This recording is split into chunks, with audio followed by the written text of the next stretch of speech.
Dios les bendiga, hermanos, bienvenidos a este resumen del libro Epístolas de la Prisión, Efesios, Filipenses, Colosenses y Filemón. Este es un libro de texto de estudio independiente. El autor de este libro es Leroy Bartel y es un placer para mí poder compartir con ustedes esta enseñanza. Les sigo animando, hermanos, para que se esfuercen en aprender más de la palabra del Señor. Recuerde que si quiere sacarle el mejor provecho a este audio, le recomiendo que también lea el libro Epístolas de la Prisión, escrito por Leroy Bartel. No olvide suscribirse al canal para ser notificado cuando se suban videos futuros. Y pues vamos a dar comienzo entonces. Estamos empezando este nuevo libro de estudio con la unidad 1. La unidad 1 se titula Colosenses y Filemón. Esta unidad contiene los capítulos 1 al capítulo 4. Y en esta unidad vemos cómo el gran apóstol Pablo se estaba enfrentando a un reto cuando tuvo que escribir las epístolas o las cartas tanto a los colosenses como a Filemón. Pablo estaba preso en Roma y por causa del evangelio fue que cayó preso. Su carta apostólica a los colosenses fue escrita a una congregación individual que estaba localizada en una ciudad pequeña de la antigua Asia Menor. Estaba cerca de alrededor de 100 millas al este de Éfeso. La carta a Filemón, por otro lado, era una carta muy personal que fue escrita a un líder adinerado de la iglesia llamado Filemón. Esta carta, hermano, fue a favor de un esclavo bajo el nombre de Onésimo que había huido. La bendición era que Onésimo se había convertido por medio del ministerio de Pablo. La carta a Colosenses fue escrita para enfrentar problemas que Pablo había escuchado que la iglesia estaba enfrentando, y aunque por su situación él no pudo visitarla personalmente, el apóstol estaba enviando con una delegación de amigos de confianza y de creyentes esta carta apostólica para poder ayudar a los colosenses a través de esta crisis. Por otra parte, la carta a Filemón fue escrita a un respetable miembro de una iglesia en Colosas. Filemón era un rico terrateniente y comerciante, y Onésimo, uno de sus valiosos esclavos, había escapado hacia Roma. De alguna manera él se contactó con Pablo en Roma y escuchó el evangelio y experimentó ese poder transformador de Cristo. Y ahora Pablo estaba enviando a Onésimo de vuelta a Filemón. La carta está llena de carácter y valores cristianos, y en esta Pablo solicita a Filemón un perdón cristiano que sea lleno de restauración y hasta insinúa la libertad de Onésimo. Eso es lo que encontraremos a través de esta unidad número 1, pero vamos a comenzar ahora con el capítulo 1. El capítulo 1 se titula Introducción a Colosenses. Este capítulo va a tener como base bíblica Colosenses capítulo 1, versículos 1 al 14. Le voy a recomendar desde ahorita, por si se me olvida más adelante, vaya estudiando a la par de su Biblia, hermano. Conforme vamos avanzando en el estudio, también vaya leyendo su Biblia, y para que así pueda comparar y pueda entender mucho mejor este estudio. En este capítulo, hermano, tenemos 3 diferentes lecciones. La primera lección se titula Introducción de la carta de Pablo a los colosenses. Vamos a estar empezando este capítulo con la lección en la cual estaremos aprendiendo un poquito acerca de las epístolas de la prisión. Vamos a resumir el trasfondo de la carta de Pablo a los colosenses, tratando de entender un poquito de la situación de Pablo, dónde se encontraba. Después pasamos, otro punto clave será la iglesia en Colosas. Vamos a aprender acerca de la iglesia, lo que se conoce acerca de esta iglesia en Colosas. Después de ello, otro punto clave será la relación entre Colosenses y Efesios, y también estaremos leyendo acerca de la ocasión, cómo era la situación que estaban viviendo, el propósito, el motivo de esta carta que se escribió para ellos. Dentro de ese punto clave tenemos varios subpuntos, y siendo específicos, nos van a ser 10 diferentes características de falsas enseñanzas que se estaban moviendo a través de esta iglesia. Número 1 será filosófica, sincrética, demoníaca, ritualista, mística, legalista, elitista en enfoque, basada en ideas humanas, inclinada a las apariencias, desprovista de Cristo. Y esas vamos a tomar un tiempo para analizar cada una de ellas. Otra de las cosas que veremos en esta misma lección pues será el propósito y el tema de la carta a los colosenses, y cerraremos la lección mirando, observando, estudiando el bosquejo de Colosenses también. La siguiente lección 1.2 se titula Las razones de Pablo para dar gracias. Aquí es donde ya nos empezamos a enfocar en cada una de las porciones de esta carta, empezando con el capítulo 1, versículo 1 hasta el 8, las razones de Pablo para dar gracias, y vamos a estar siguiendo el bosquejo con el que vamos a cerrar la lección previa. Empezamos analizando los saludos de Pablo en el capítulo 1, versículo 1 al 2. Después de ello, ponemos atención ahí a las razones para dar gracias, versículo 3 al 8, y el evangelio transforma vidas, será otro de los puntos claves, capítulo 1, versículo 4 al 6, Después de ello vamos a estar pasando a este tema clave, el Evangelio cambia al mundo, capítulo 1, versículo 6. Nos vamos entonces al Evangelio es comunicado por medio de personas fieles en base del capítulo 1, versículos 7 a 8, todo esto en Colosenses, claro. Y de ahí nos vamos a la siguiente lección 1.3. Esta lección se titula La oración intercesora de Pablo. Y esta lección tiene su base en Colosenses 1 y vamos a analizar los versículos 9 hasta el versículo 14. Uno de los primeros temas principales o claves que podemos sacar de esta lectura es la oración intercesora eficaz, es colectiva, constante y compasiva. En base de Colosenses 1, 9, otra de las cosas que sacaremos de esta lectura es la oración intercesora eficaz, expresa preocupación que otros comprendan claramente la voluntad de Dios para sus vidas. También en base de Colosenses 1:9, la oración intercesora eficaz expresa preocupación que el estilo de vida de los cristianos sea agradable al Señor, en base de Colosenses 1, pero esto del 10 hasta el 14. Y eso, mi hermano, mi hermana, es lo que podemos esperar de todo este capítulo 1, el capítulo 1, que se titula Introducción a Colosenses. Vamos a dar comienzo con la lección 1.1, Introducción de la carta de Pablo a los Colosenses. Ya le dije que su base bíblica la tiene en Colosenses 1, del 1 al 14. Hablemos de las epístolas de la prisión primero. Las epístolas que escribió Pablo, o las cartas que escribió Pablo estando en prisión, fueron Colosenses, fueron Filemón, también Efesios y Filipenses. Colosenses y Filemón las vamos a ver a través de esta primera unidad, como ya se lo dije. Y estas son un grupo de cartas del Nuevo Testamento y se le llama por lo general cartas de la prisión o del cautiverio.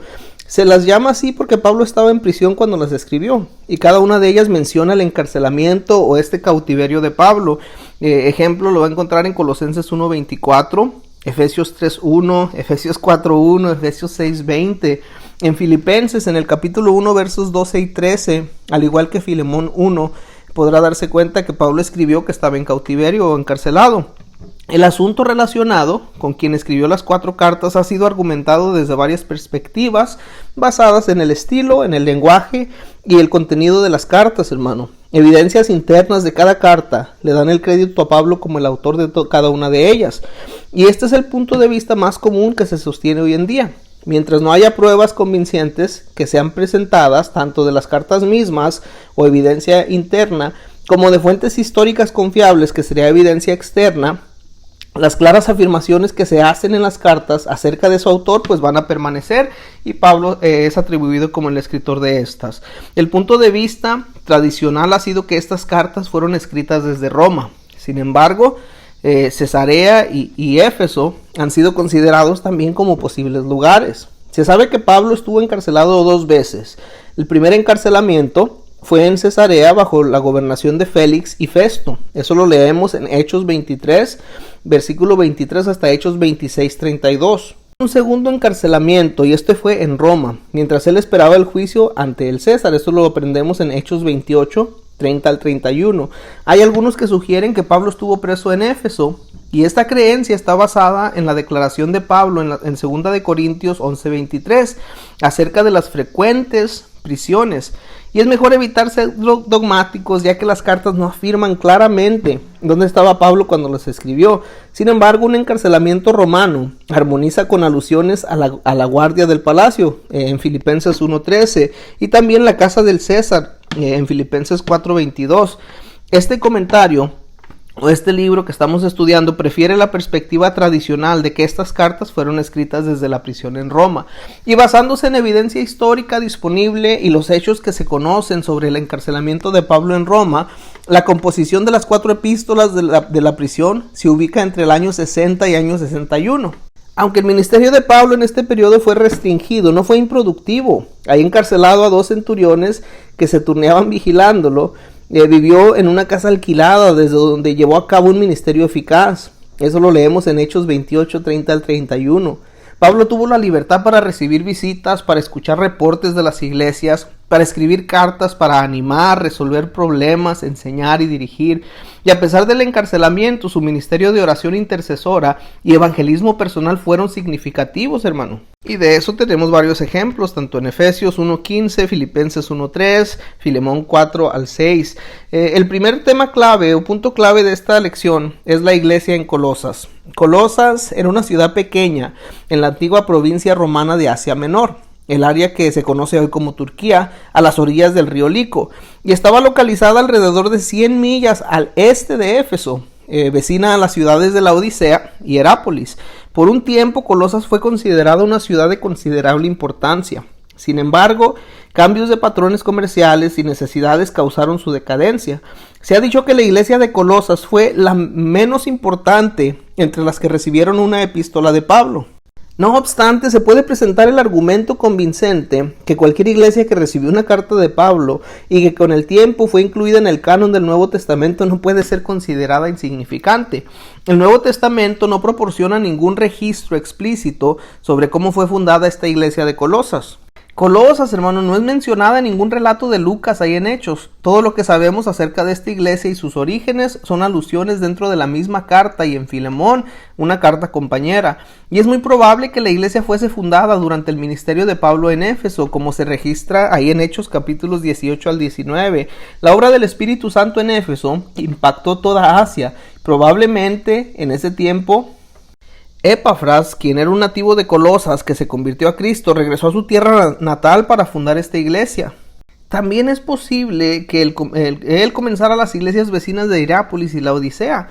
La información contenida en Colosenses nos lleva a la conclusión de que esta iglesia existió en una ciudad pequeña, en la cual las diferencias culturales y elementos religiosos se entremezclaban.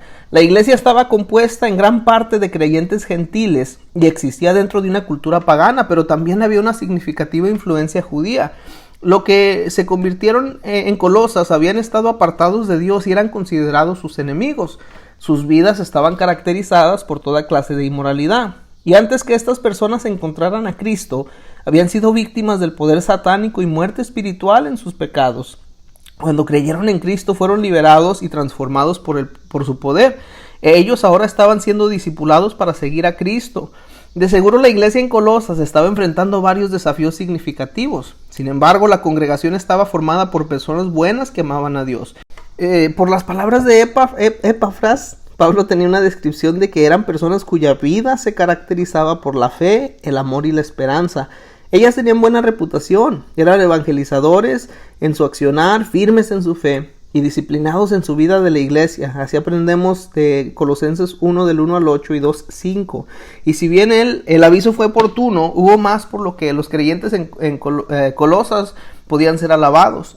El segundo punto clave es la relación entre Colosenses y Efesios. Y uno de los asuntos que ha preocupado a eruditos de la Biblia durante años es las semejanzas entre Colosenses y Efesios. El autor de este libro de estudio nos comparte su opinión de que Pablo, después de escuchar los reportes de Epafras acerca de la situación complicada en Colosas, escribió Colosenses para confrontar las doctrinas peligrosas suscitadas por las falsas enseñanzas ahí en esa ciudad.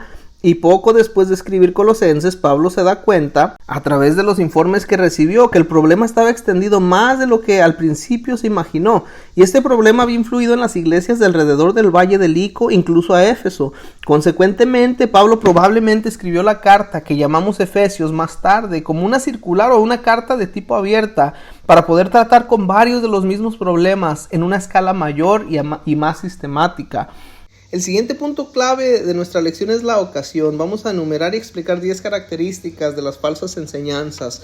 Pablo no había fundado esta iglesia personalmente, como ya establecimos, aunque se puede considerar como fruto de la extensión de su ministerio, que él sí empezó en Éfeso a través de, esa extensión se dio a través de Epafras. Y no tenemos registro de que Pablo haya visitado alguna vez esta congregación. La carta de Pablo fue impulsada por una visita de Epafras, quien compartió a manera general un buen reporte de la congregación de Colosas, según Colosenses 1:8.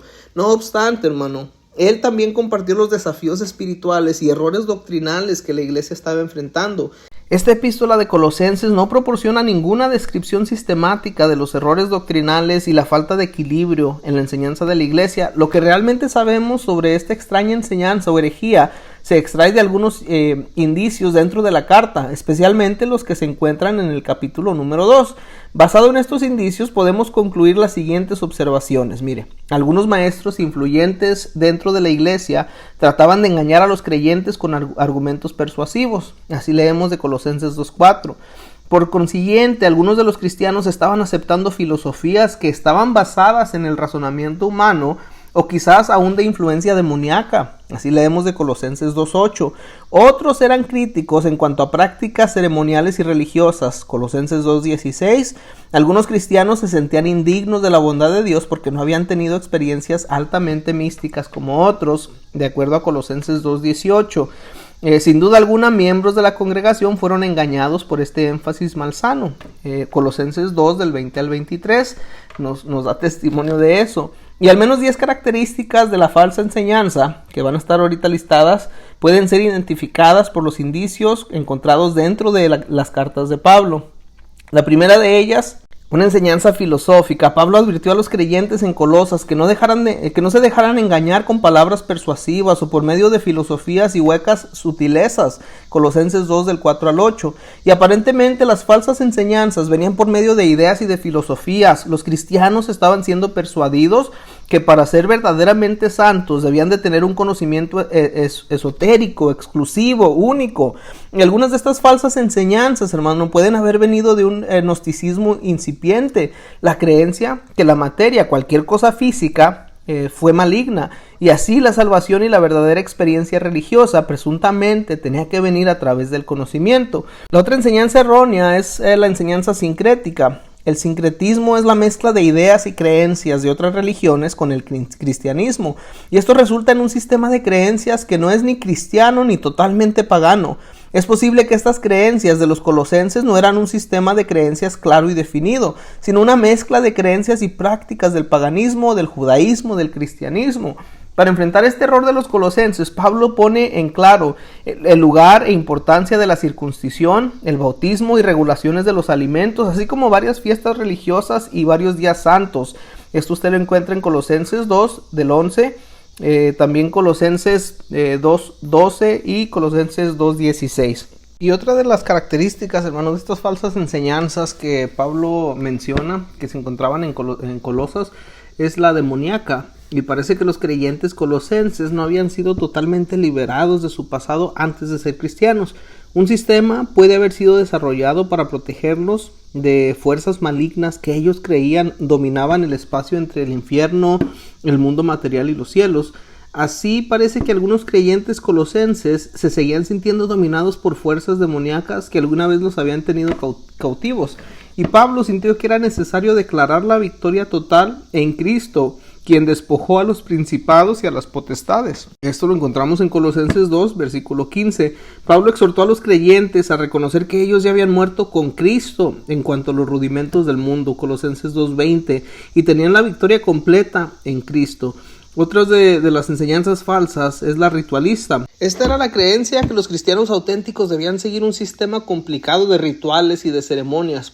Pablo exhortó a estos creyentes diciéndoles: por tanto nadie os juzgue por estas cosas, Colosenses 2:16. El cristianismo auténtico debía caracterizarse por una vida de fe centrada en Cristo, no por un sistema humano de ritos religiosos. Otra de las características es la mística, la enseñanza falsa del misticismo, la mística. Las evidencias parecen señalar a un maestro influyente o maestros dentro de la misma comunidad colosense que recalcaban ciertas prácticas de negarse a sí mismo y posiblemente rituales de ayuno y otros maltratos brutales hacia sus mismos cuerpos. Presuntamente, esas prácticas, hermano, ayudaban a inhibir deseos sensuales e inducían a experiencias místicas en las cuales era posible elevarse hacia los cielos y adorar a ángeles o a Dios con los ángeles. Pablo presenta este argumento que esas prácticas eran humanas, provocadas por orgullo y completamente inútiles e ineficaces. Esto en Colosenses 2:18 al 23. Encontramos otra característica de una falsa enseñanza, que es el legalismo o la legalista. Otro elemento que caracterizaba fuertemente la enseñanza errónea colosense era el legalismo. Y de esto leemos en Colosenses 2:20 al 23. Falsos maestros, hermano, enfatizaban la sumisión a una lista de reglas. no manejes, ni gustes, ni aun toques. Todas estas reglas no coinciden con la ley del amor que nos enseña Santiago 2.8, o la ley de Cristo que nos enseña Gálatas 6.2, o la ley de la libertad que nos enseña Santiago 2.12. Pablo decía que eran meramente mandamientos y doctrinas de hombres. Reglas hechas por humanos han invadido el cuerpo de Cristo a través de los siglos, y los creyentes colosenses no eran diferentes, hermano. Otra característica era la elitista en enfoque. Un problema grave causado por las falsas enseñanzas era su tendencia elitista. Esto alimentó el orgullo, alentó la arrogancia y resultó en un grupo dentro de la congregación que estaba vanamente hinchado por propia mente carnal. Esto lo vemos en Colosenses 2.18. En ese sentido, la enseñanza causó división. Creó un grupo de supuestos supersantos dentro del cuerpo que intimidaban, juzgaban y desacreditaban a los demás cristianos. Ellos aseveraban tener un conocimiento más profundo, experiencias superiores y gran espiritualidad. Pablo energéticamente negó la verdad de cada una de esas demandas. Otra de las falsas enseñanzas o característica era basada en ideas humanas. Pablo argumentó que no había nada bueno en esas enseñanzas peligrosas. Él señaló a la fuente de tales ideas. Dijo que ellas eran en conformidad a mandamientos y doctrinas de hombres en Colosenses 2.22. Esas enseñanzas falsas estaban inclinadas a las apariencias. Pablo afirmó que las ideas y principios que caracterizaban el error doctrinal de los colosenses tenían apariencias de sabiduría y de religión fervorosa. Parecían ser capaces de dirigir a una persona a un nivel más alto de conocimiento y una dimensión espiritual más profunda. Parecían ofrecer una buena solución a los deseos y pasiones de la carne. Pero Pablo afirmó que estas eran sin valor e ineficaces. Eran toda una fachada, simplemente apariencia. Colosenses 2.23. La realidad puede ser encontrada solamente en Cristo, tal y como leemos en Colosenses 2.17. La última de las características de las falsas enseñanzas es que eran desprovistas de Cristo. En la mente de Pablo, el aspecto más insidioso y peligroso de la falsa enseñanza colosense era su cristología. Esta quitaba la centralidad de Cristo y recalcaba el esfuerzo humano. Elevaba la importancia de seres espirituales intermediarios, de acuerdo a lo que leemos en Colosenses 2.18, y probablemente ponía a Cristo en una posición algo mayor que los humanos, pero menos que plenamente Dios. Acentuaba las experiencias místicas y el conocimiento esotérico, pero marginaba la posición central y la suficiencia de nuestro Señor Jesucristo, hermano. El otro punto principal o punto clave de esta misma lección es el propósito y el tema de la carta a los colosenses. A la luz del alcance de esta falsa enseñanza, que ya estuvimos repasando aquellas 10 características de las falsas enseñanzas, Pablo claramente proclamaba la absoluta supremacía y la completa suficiencia de Cristo. El mensaje de Colosenses es que todo lo que se necesita en la experiencia cristiana se puede encontrar en Cristo Jesús. Las exigencias legalistas, prácticas rituales no añaden nada a la obra de Cristo a nuestro favor. Tampoco lo hacen los rituales ascéticos o las experiencias místicas.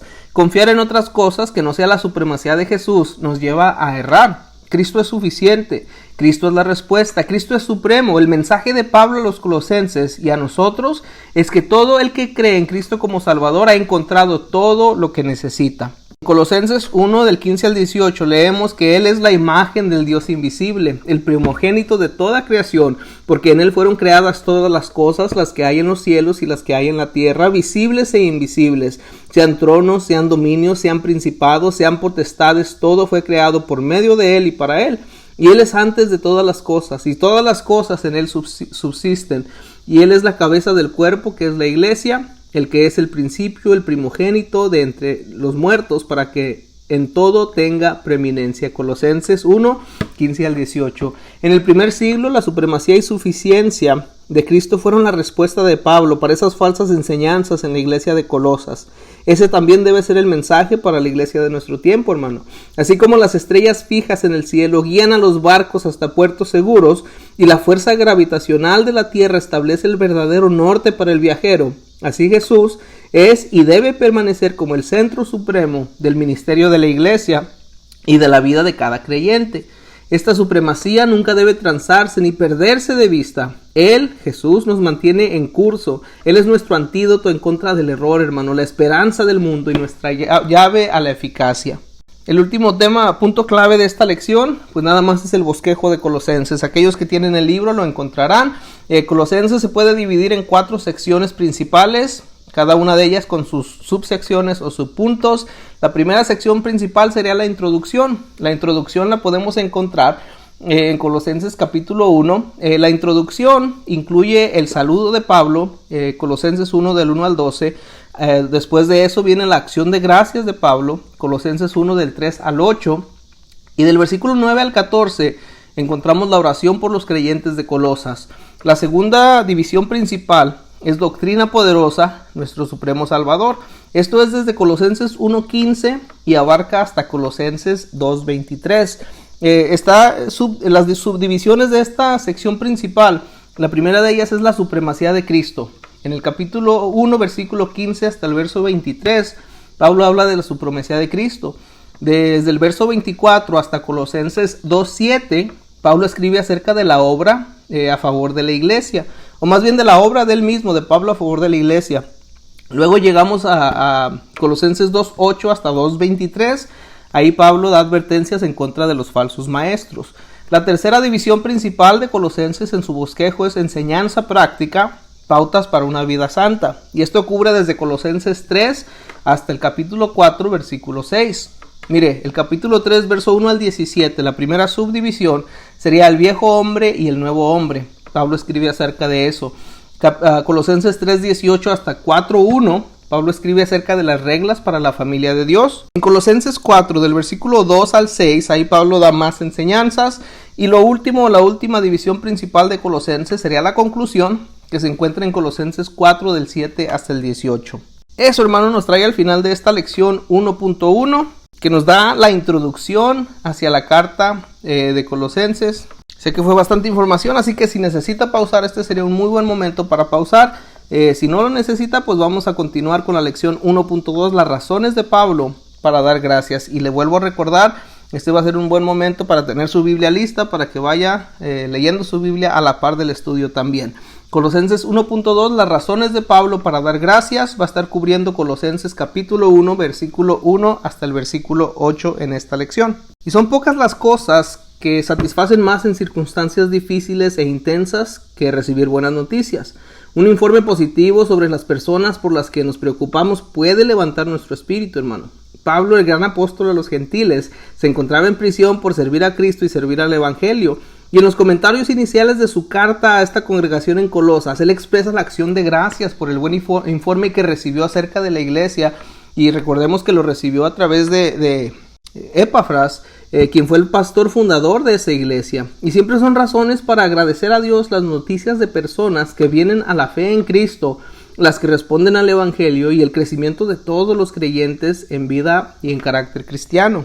El primer punto clave de esta lección se titula Saludos y va a abarcar el capítulo 1, versículos 1 y 2 de Colosenses. Pablo empieza su carta a los creyentes de Colosas con un saludo que él característicamente adapta a las necesidades y situaciones de las variadas congregaciones a las que él les escribe, hermano. Él indica de quién procede la carta, se menciona a sí mismo y se refiere a su apostolado. También menciona a Timoteo como su hermano en Cristo, probablemente como cortesía y en honor a este siervo fiel del Señor. Después Pablo indica a quienes escribe la carta, usando un lenguaje muy positivo en Colosenses 1:2. Él centra su atención en la posición exaltada de estos creyentes, refiriéndose a ellos como santos y en su calidad de carácter al indicarlos como fieles. Con las palabras en Cristo y en Colosas, Pablo llama la atención a la doble ciudadanía de estos creyentes. Él dice en Colosas y a través de eso él revela la posición geográfica, pero utilizando en Cristo identifica su posición espiritual, ya que se demandó de estos creyentes que ellos vivieran de manera simultánea la vida cristiana en ambas esferas. En primer lugar, vivieron en una ciudad gentil, pero tuvieron que recurrir a la vida y al poder de Cristo, y esa era su posición espiritual. Último, hermano, escribe un saludo acostumbrado desde una perspectiva cristiana. Gracia y paz sean a vosotros de Dios nuestro Padre. Esto en el versículo 2. Y esa última frase probablemente debería ser entendida como una oración o bendición. La palabra griega normalmente usada a las cartas de aquel tiempo podía significar saludos a ustedes. Sin embargo, Pablo deliberadamente escoge una palabra de importancia claramente cristiana, gracia. Adicionalmente escoge la palabra paz, usando la dimensión judía de la fe caracterizada por el saludo hebreo, shalom. Y este último término significaba un regalo amplio y valioso por parte de Dios, que es la plenitud, el bienestar e integridad. Con el uso de esas dos palabras, hermano, Pablo resume la dinámica y bendiciones de la vida cristiana. El siguiente punto clave de la lección tiene su base en Colosenses 1 del 3 al 8, y son las razones para dar gracias. Pablo entonces expresó su motivo de agradecimiento a Dios por esta congregación. Él estaba agradecido de cómo el evangelio estaba transformando la vida de los creyentes en términos de carácter. Eso lo encontramos desde el verso 4 hasta el 6 de Colosenses 1. Y también agradeció a Dios por el impacto del evangelio en Colosas y su propagación en el mundo. Colosenses 1:6. Por último, Pablo expresó su agradecimiento a Epafras, el siervo fiel de Dios que había llevado el mensaje del evangelio hasta Colosas. Colosenses 1 del 7 al 8. El siguiente punto clave es el evangelio transforma vidas. Colosenses 1 del 4 hasta el 6. En agradecimiento a Dios por el crecimiento del carácter cristiano de ellos, Pablo llama la atención a una trilogía conocida como las virtudes cristianas. Él habla de fe, de esperanza y también de amor. No es la única vez que se menciona, lo encontramos en Romanos, en Corintios, Gálatas, Efesios y en muchas otras cartas y escritos de Pablo. La primera expresión de agradecimiento de Pablo era el hecho de que la fe de los creyentes estaba en Cristo Jesús. La fe bíblica siempre implica compromiso y confianza en Dios, hermano. La fe de ellos estaba anclada en Jesucristo, su fe era cristocéntrica. La fe no es solamente lo que nosotros conocemos. Una persona puede conocer mucho y no tener fe salvadora. Cuando leemos Santiago 2:19, vemos que nos explica que unos demonios creen que hay un solo Dios y ellos temen. Los demonios tienen un impresionante entendimiento de la verdad teológica, pero no son salvos. Un conocimiento objetivo de la verdad teológica no es suficiente. Tampoco es suficiente una fe general y sentimental. Para que una persona sea salva, debe de tener fe en Cristo Jesús, y eso lo aprendemos de Colosenses 1:4. Esta es la clase de fe que los creyentes en Colosas habían abrazado y la que había transformado la vida de ellos. En la segunda expresión, Pablo dio gracias por el amor que ellos tenían a todos los santos. El amor, hermano, es la virtud central y suprema del cristianismo. En el verso 8, Pablo amplía la fuente de este amor y él declara que este era en el Espíritu. El Espíritu Santo es la fuente de su amor. Probablemente Pablo estaba contrastando el amor integral de los verdaderos creyentes en Cristo con las actitudes elitistas de aquellos que estaban siendo arrastrados por esa falsa enseñanza que explicamos anteriormente. Y una de las pruebas más visibles que la vida de una persona ha sido transformada por el Evangelio es la evidencia del amor. Esta es una evidencia ineludible y fundamental del cambio de vida. Jesús dijo en Juan 13:35, en esto conoceréis todos que sois mis discípulos, si tuviereis amor los unos con los otros. Cuando las personas aceptan el mensaje del Evangelio, su vida es marcada por el amor de Dios en todo tipo de circunstancias y a través del poder del Espíritu Santo. Finalmente, hermano, Pablo da gracias por la esperanza de los colosenses. Él cree que la esperanza es fundamental para la fe y el amor de ellos. La esperanza en la Escritura no es simplemente el deseo ideal de una posibilidad remota. Es una expectativa segura fundada en las promesas, en la provisión y en el carácter de nuestro Dios. Dios nos garantiza una maravillosa eternidad en su presencia. Y Pablo declara la herencia de los colosenses diciendo que está guardada en los cielos. Así lo dice en el versículo 5. Esto les fue anunciado como parte integral del mensaje del Evangelio. Ese Evangelio da esperanza a los creyentes más allá de esta vida. Los creyentes tienen la esperanza de un futuro en el cielo. ¿Por qué aceptan las personas el Evangelio, hermano? ¿Por qué se sacrifican por el Evangelio? ¿Por qué viven las personas por la causa del Evangelio? Por la esperanza que tienen. A menudo las personas de hoy quieren comprar alguna cosa o comprar alguna cosa o pagarla después. Los cristianos están dispuestos a pagar hoy y recibir después. Pablo dijo en Romanos 8:18, pues tengo por cierto que las aflicciones del tiempo presente no son comparables con la gloria venidera que en nosotros ha de manifestarse. Jim Elliot, un mártir de nuestros días, lo puso de esta manera: no es necio aquel que da lo que no puede guardar para ganar lo que no puede perder. Pablo reconoce el poder de la esperanza para inspirar fe y amor. El mensaje fundamental del Evangelio es la esperanza. ¿Conoce usted a alguna persona cuya vida y carácter ha sido dramáticamente transformado por el Evangelio? El autor nos comenta que recuerda a Tomás, un alcohólico mal hablado, un babucón que nunca rechazaba una oportunidad para pelearse. Tomás experimentó un fracaso tras otro, una gran pérdida en sus finanzas, hasta que finalmente tocó fondo. Alguien compartió el mensaje del Evangelio con este hombre, un mensaje de perdón y esperanza a través de Cristo. Una maravillosa transformación empezó en su vida. Como el pastor de él, dice aquí el autor, el pastor de Tomás, Lo vio convertirse en un esposo y padre amable, preocupado y compasivo, y desarrolló él un amor profundo por Jesús y una pasión para alcanzar a los perdidos. Cuando pienso en la historia de Tomás, nos dice el autor del libro, hace que mi corazón se llene de gratitud a Dios por el poder transformador del Evangelio. Otro de los puntos claves de esta lección es el Evangelio cambia vidas, en base a Colosenses 1:6.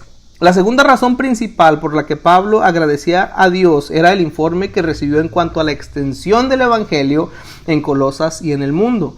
Esto en Colosenses 1 del 5 al 6.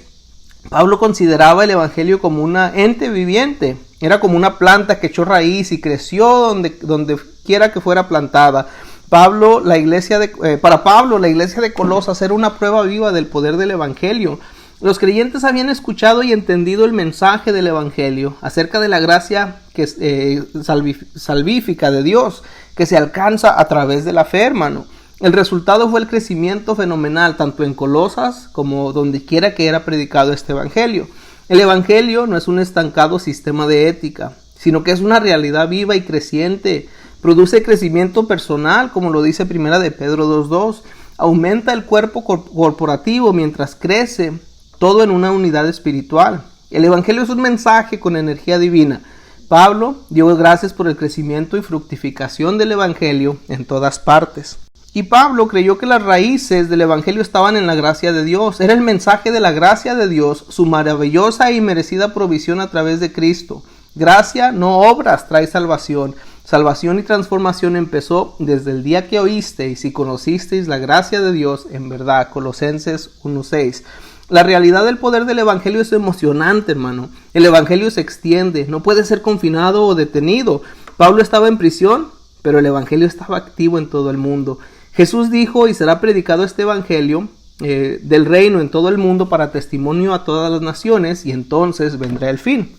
John Bunyan fue puesto en la prisión de Bedford por predicar el Evangelio. ¿Qué sucedió? Él predicaba a viva voz y multitudes se reunían fuera de las paredes de la prisión para poder escucharlo. Fue puesto en una celda aislada para silenciarlo y él escribió El progreso del peregrino, un libro que ha influido en millones con el Evangelio. China impuso una agenda represiva anti Dios y el Evangelio todavía avanza trayendo vida literalmente a millones. El Evangelio no puede ser apagado o detenido. Este alcanzará a todo el mundo, hermano. El siguiente punto clave de la lección es el Evangelio es comunicado por medio de personas fieles. Colosenses 1:7 al 8. Por último, Pablo expresa su apreciación por Epafras, el que llevó el Evangelio por primera vez a Colosas. Todo lo que sabemos de este hombre se encuentra en Colosenses 4 del 12 al 13 y también Filemón verso 23.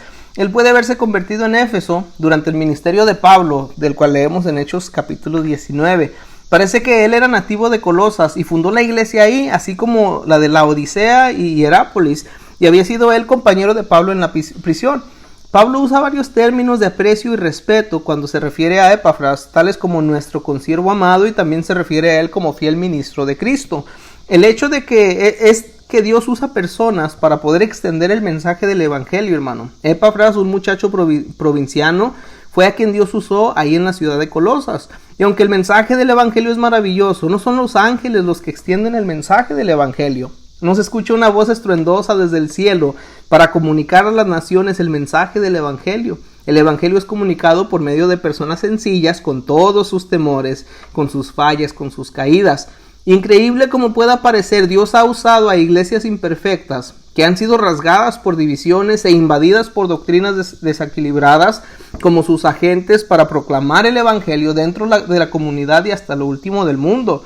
El Nuevo Testamento está lleno de ejemplos como los Colosenses, los Corintios, los Gálatas. Edward Kimball, quien fuera un fiel maestro de escuela dominical en Chicago, Illinois, impulsado por una carga pesada, finalmente se decidió a compartir el Evangelio con un joven vendedor de zapatos de nombre Dwight Moody. Ese día Moody oró para recibir a Cristo como su Salvador.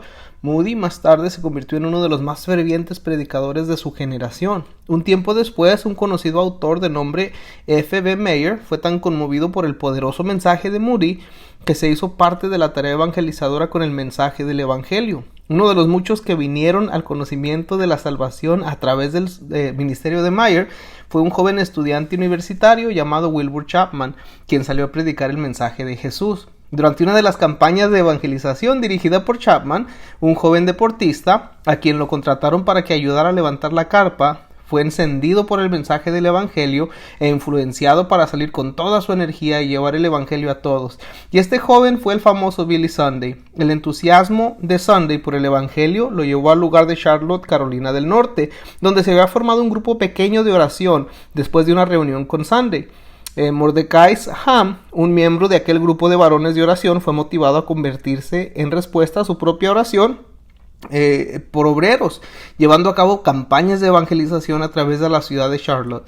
En una de las cruzadas donde pocas personas se convirtieron, el mensaje transformó la vida de un muchacho alto y delgado que se convirtió en uno de los predicadores del evangelio más grandes del mundo hasta el día de hoy, Billy Graham. De persona a persona, este maravilloso mensaje del evangelio se extiende y crece. Gracias a Dios por aquellos que son fieles y lo comparten con otros. ¿Está usted agradecido por el evangelio, hermano? ¿Da gracias por lo que se lleva a cabo en el mundo entero? ¿Está ayudando usted en la extensión del evangelio dentro de su comunidad y hasta lo último de la tierra? Con esa pregunta finalizamos esta lección 1.2. que se titula Las razones de Pablo para dar gracias, en base de Colosenses 1, del 1 al 8. Este es un buen momento para pausar si necesita una pausa, y si no necesita una pausa, pues vamos a continuar ahora con la lección 1.3 titulada La oración intercesora de Pablo, con base de Colosenses 1, versículos 9 hasta el 14. Las cartas antiguas del mundo grecorromano a menudo se iniciaban con acción de gracias y con oración. Pablo siguió este patrón cultural, hermano. Los versículos 3 al 8 contienen una acción de gracias por las noticias positivas que Pablo había recibido en el informe acerca de esta iglesia de Colosas. Las palabras por lo cual que encontramos en el versículo 9 unen los versículos del 3 al 8 con los versículos del 9 al 14. Pablo continúa su oración considerando los problemas de la iglesia en Colosas. Estos problemas saldrán a la superficie más adelante en esta carta. Los líderes piadosos con un gran corazón tienen compasión por el bienestar espiritual de los cristianos en todas partes. Ellos anhelan que los cristianos entiendan la voluntad de Dios para su vida y que vivan de manera tal que honre y agrade al Señor. Este principio, que debería ser expresado en la vida de cada cristiano, era claro y evidente en la oración de Pablo para los creyentes en la iglesia en Colosas. ¿Cómo es que nosotros deberíamos de orar por los cristianos que nunca hemos conocido? ¿Cómo deberíamos orar por los misioneros que ministran en situaciones desconocidas para nosotros? Pablo nos enseñó cómo hacerlo en los primeros versículos de Colosenses. Podemos escuchar acerca de la oración que hizo Pablo por una iglesia que no fundó ni tampoco visitó. El primer punto clave de esta lección es la oración intercesora eficaz, es colectiva, constante y compasiva. Colosenses 1.3 y 1.9. Hay tres cosas que se deben recalcar de la oración inicial de Pablo. Número uno, es que es una oración colectiva. Siempre orando por vosotros, damos gracias a Dios, Padre de nuestro Señor Jesucristo. Colosenses 1.3. Ya que Pablo había incluido a Timoteo en su saludo inicial, esto podría esperarse. Sin embargo, es también posible que Pablo tuviera en mente las reuniones regulares de oración que tenía con sus colegas en el ministerio, así como aquellos que lo visitaron en la prisión. Ellos se unían en acción de gracias e intercesión por las necesidades de la iglesia. El segundo rasgo de su oración es que esta era frecuente y continua. Siempre orando por vosotros, damos gracias a Dios, Colosenses 1.3, y no cesamos de orar por vosotros, Colosenses 1.9. La oración de intercesión acompañada de acción de gracias era la práctica regular de este gran estadista cristiano y sus amigos. Por último, fue una oración informada, no fue simplemente una oración general o ambigua. Estaba basada en los informes que Pablo había recibido acerca del bienestar de la congregación de Colosas. Esto venía de Epafras, uno de ellos mismos y quizás el pastor fundador de la congregación y quizás de otros también. Lo que es interesante notar es que Pablo no había estado involucrado en la fundación de esta iglesia, ni nunca les había visitado. Aún así, su interés y preocupación por el bienestar de esta iglesia se expresa en una continua intercesión. Esta es realmente una señal característica de un auténtico líder espiritual, hermano. Pablo estaba informando a la congregación de los colosenses que durante su encarcelamiento, las necesidades de ellos estaban siendo presentadas continuamente delante del Señor. La historia de la salvación del padre de Christy Borthwick ilustra el poder de la oración corporativa y continua. El padre de Christie raras veces expresaba interés en las cosas espirituales. De hecho, por 29 años agresivamente se opuso a cualquier conversación acerca de su situación espiritual o cualquier intento de llevarlo a Cristo. Christie se mantuvo orando por él. Ella llamó a sus amigos y les pidió que se unieran en oración. Organizó un sistema de oración por medio del correo electrónico donde más de 500 amigos y conocidos oraban con ella. Finalmente el corazón de su padre milagrosamente se ablandó. Empezó a mostrar interés por una relación con Dios después de 29 años de resistir a Dios y por la oración de esfuerzo a conjunto a su favor. Él oró una oración para aceptar a Cristo y 2 semanas más tarde él falleció. Otro de los puntos claves de esta lección es la oración intercesora eficaz, expresa preocupación que otros comprendan claramente la voluntad de Dios para sus vidas. Esto en base de Colosenses 1:9. 2 peticiones dominaron la intercesión de Pablo por los creyentes en Colosas, hermano. La primera petición era que Dios los llenara del conocimiento de su voluntad. El objetivo de los falsos maestros de Colosas, por el contrario, parecía estar buscando un nivel de conocimiento más profundo y esotérico. La palabra griega que Pablo usó para conocimiento conlleva esta idea de un entendimiento profundo y exacto de la verdad moral o religiosa. El conocimiento por el cual Pablo oró era fundamentalmente de naturaleza espiritual y centrado en la revelación de Dios en Cristo.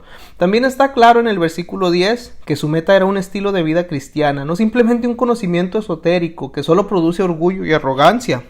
Los cristianos sinceros a veces se preocupan, casi se inmovilizan tratando de determinar la voluntad de Dios para su vida. La voluntad de Dios no es tan profunda para ser casi inaccesible, no es tan mística que carece de importancia práctica para nuestra vida diaria. La voluntad de Dios, hermanos, se halla en conocer y seguir a Cristo personalmente. Esto implica vivir cada día por medio de su poder y seguir sus enseñanzas y ejemplos. Por lo tanto, para Pablo, la meta suprema de conocer la voluntad de Dios es agradar a Dios en la vida del día a día. Uno de los profesores de la universidad, el autor de este libro, y su esposa causaron un impacto poderoso en la vida de él con el ejemplo de oración. Varios de los estudiantes alquilaron cuartos en el sótano, comenta el autor, y cada mañana sin fallar despertaban para escuchar cómo los Kesslers intercedían para que los estudiantes conocieran y fueran llenos de la voluntad de Dios para sus vidas. El último punto clave de la lección es la oración intercesora eficaz. Expresa preocupación que el estilo de vida de los cristianos sea agradable al Señor. Y esto es en base de Colosenses 1 del 10 al 14. Y esto nos lleva a la segunda petición general de Pablo, la cual fue a través de este conocimiento. La vida de los creyentes en Colosas pudiera honrar y agradar al Señor en todo. Su énfasis en los versículos 10 al 14 recalca por lo tanto la expresión de la creencia cristiana mediante un comportamiento y un estilo de vida que honre al Señor. La palabra griega que utilizó Pablo significa vivir una vida, pero literalmente significa caminar. Y este grupo de palabras es favorito de Pablo y es usado a menudo para caracterizar la vida diaria y el comportamiento del cristiano, hermano. Los cristianos genuinos desean honrar y agradar a Dios en cada aspecto de sus vidas, a pesar de los retos y las tentaciones. Pablo dijo, si pues coméis o bebéis o hacéis otra cosa, hacedlo todo para la gloria de Dios. 1 Corintios 10:31. Pablo quería que Cristo fuera exaltado en su cuerpo, o por vida o por muerte. Recuerde orar por los cristianos que están enfrentando toda clase de presiones y tentaciones, para que ellos sean capaces de glorificar a Dios en todo, hermano. Pablo oró de 4 maneras específicas para que los creyentes de Colosas honraran y agradaran al Señor. Primero, él oró para que honraran a Dios con sus buenas obras, esto es, llevando fruto en toda buena obra, así como leemos en Colosenses 1:10. El participio traducido de llevando fruto está en el tiempo presente, enfatizando tanto la naturaleza presente como continua de la fructificación. Pablo enfatiza que en cualquier lugar la vida cristiana debe ser caracterizada por buenas obras. La fructificación en la vida cristiana es el resultado de la obra del Espíritu Santo en nosotros. Los árboles frutales producen fruta según su género. Los cristianos auténticos producen un cristianismo auténtico. En nuestro mundo, hermano, hay muchas barreras para impedir la fructificación. Ore para que los cristianos alrededor del mundo respondan positivamente al labrador divino cuando él esté buscando producir más y más fruto en la vida de ellos. Segundo, Pablo oró para que los creyentes en Colosas agradaran al Señor a través de una comunión creciente con Cristo. Esto es, crecer en el conocimiento de Dios. Pablo no estaba contento con nacer de nuevo.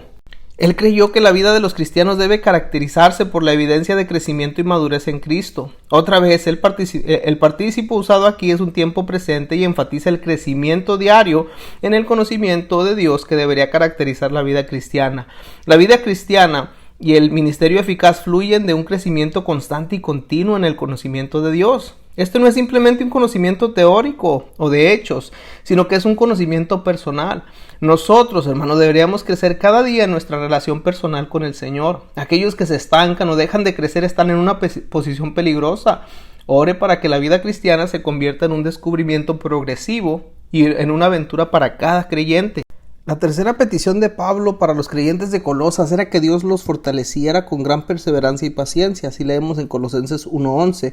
En el capítulo 2 está claro que los creyentes estaban bajo ataque de crítica y también de intimidación. También estaban en conflicto con los poderes de su pasado precristiano. El poder de Dios era la única cosa que les capacitaba para que perseveraran con paciencia en toda situación. La continua fortaleza era lo que necesitaban, era por lo que Pablo había orado y lo que Dios les iba a proveer y les había proveído. Los cristianos y líderes de iglesias en otras partes del mundo están enfrentando presiones y persecución increíble, hermano. Las tentaciones, las pruebas y las tribulaciones provienen de varias fuentes. Todas estas están orquestadas por el adversario, por el diablo, mientras moviliza sus fuerzas y recursos para desalentar a los discípulos piadosos, neutralizar sus influencias, derrotar a líderes cristianos y destruir la obra de Dios. Debemos orar por los cristianos en todas partes para que sean fortalecidos con todo poder conforme a la potencia de su gloria, para toda paciencia y longanimidad. Eso en Colosenses 1:11. Y por último, esa última petición de Pablo a favor de los creyentes era que pudieran expresar gratitud gozosa hacia el Padre Celestial por el don de la salvación. Colosenses 1:12 al 14. Como respuesta a aquellos dentro de la iglesia que trataban de juzgarlos y de privarlos, su oración era que recordaran que el Padre los había hecho aptos, que los había librado y trasladado al reino, donde pudieran participar de la herencia de los santos. Ahora ellos podían vivir en el reino de la luz y no en el reino de las tinieblas. El Hijo de Dios les había traído redención. Estos eran motivos verdaderos para regocijarse. Pocas cosas son más atractivas, influyentes y poderosas que un auténtico y desbordante espíritu de gratitud y alegría por lo que el Señor ha hecho. Un espíritu negativo, quejumbroso y problemático diluirá o destruirá nuestro testimonio, hermanos. Sigue el ejemplo de Pablo y ore para que Dios llene la vida de los cristianos con un espíritu apacible, lleno de acción de gracias y gozo en el Señor. Este pasaje establece un patrón sobre cómo interceder por aquellos que nunca conoceremos, como misioneros, evangelistas y otros cristianos en otras partes del mundo. Hay muchos siervos sinceros y fieles por todo el mundo que están atravesando retos más allá de nuestra imaginación o entendimiento. La oración de Pablo proporciona un modelo sano de una intercesión motivada y dirigida por el Espíritu. Usando la oración intercesora de Pablo como modelo, deberíamos orar nosotros para las siguientes 6 cosas. 1. Que ellos entiendan plenamente la voluntad de Dios para sus vidas. Colosenses 1:9. 2. Que ellos honren y agraden al Señor en todo lo que hagan. Colosenses 1:10. Que ellos produzcan continuamente buen fruto. Que ellos conozcan mejor a Dios cada día, ambos en Colosenses 1:10. 5. Que ellos sean fortalecidos y puedan estar firmes bajo presión, Colosenses 1:11. Y que en su vida sobreabunde la acción de gracia y el gozo, Colosenses 1 del 12 al 14. Y para cerrar, imagínense cuántas personas en su vida podrían ser alcanzadas e influidas positivamente por su oración intercesora. Piensa en la influencia poderosa mundial que podría tener usted al adoptar el modelo de intercesión de Pablo por compañeros cristianos y líderes cristianos alrededor del mundo. Hermano, oremos. Y con eso se cierra esta lección 1.3, la oración intercesora de Pablo. Y de la misma manera, hermano, pues estamos dando final a este primer capítulo de este nuevo curso que hemos comenzado. El primer capítulo, el cual se titula Introducción a Colosenses, con base de Colosenses 1, versículos 1 al 14. Estuvimos estudiando 3 diferentes lecciones. La primera lección nos dio una introducción de la carta de Pablo a los colosenses. Estuvimos aprendiendo de las epístolas de la prisión. Colosenses, Efesios, Filipenses y Filemón. En este capítulo nuestro enfoque se fue a Colosenses solamente. Estuvimos viendo el trasfondo de esta carta que Pablo le escribió a los colosenses. Estuvimos aprendiendo también acerca de la iglesia en Colosas. Decíamos que Pablo no fue quien la fundó, pero le llegó un reporte de esa iglesia, así que él escribió la carta también. Estuvimos aprendiendo acerca de la relación que pudo haber o que había entre Colosenses y los Efesios, ambas iglesias. Estuvimos aprendiendo acerca de la ocasión o el motivo por la cual se escribió la carta. Hubieron 10 características de falsas enseñanzas que estaban tratando de desviar a los hermanos de esa iglesia en ese tiempo.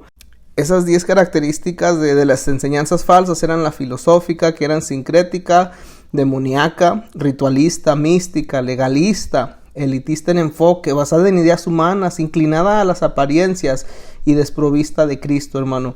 Estábamos en esta primera lección, también estudiábamos el propósito y el tema de Colosenses y cerrábamos dando un vistazo general al bosquejo de Colosenses y cómo está dividido en 4 secciones principales. La lección 1.2, las razones de Pablo para dar gracias, se enfocaba en Colosenses 1, versículos 1 al 8, y aquí es donde ya empezábamos a analizar el texto bíblico. El capítulo 1, los primeros 8 versículos, se abre con el saludo de Pablo en Colosenses 1 del 1 al 2. Estábamos estudiando el saludo de Pablo a la iglesia de Colosas. Después veíamos las razones para dar gracias de los versículos 3 al 8. También leíamos del evangelio que transforma vidas, del versículo 4 al 6. Todo esto del capítulo 1 todavía, hermano. Leíamos del evangelio que cambia el mundo, Colosenses 1:6. También leíamos del evangelio que es comunicado por medio de personas fieles, Colosenses 1 del 7 al 8. Y luego la lección 1.3 se enfocaba en la oración intercesora de Pablo, Colosenses 1, los versículos 9 hasta el 14. Estábamos estudiando o identificando la oración que hizo Pablo por esta iglesia. La oración intercesora eficaz es colectiva, constante y compasiva, en base de Colosenses 1:9 y también 1:3. Acerca de esa oración intercesora, veíamos cómo la oración intercesora eficaz expresa preocupación para que otros comprendan claramente la voluntad de Dios para sus vidas, en base de Colosenses 1:9.